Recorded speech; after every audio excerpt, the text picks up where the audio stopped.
Aí pessoal, um aluno meu aí fazendo a baliza de carreta. Vou mostrar para vocês como que funciona aqui, ó.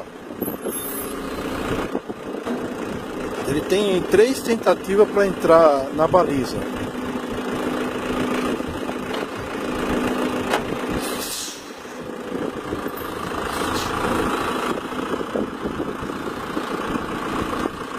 Tá na primeira tentativa, né?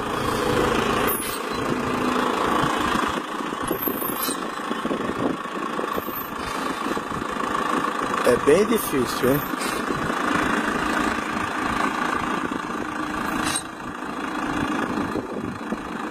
É que olhando parece fácil, mas é bem complicado. Ele é polícia rodoviária. Tem que tirar carta porque vai ser instrutor, vai fazer um monte de curso aí e vai se credenciar para administrar curso aí. Ele já é instrutor.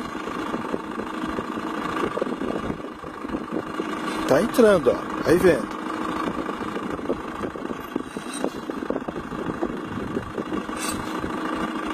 É isso aí.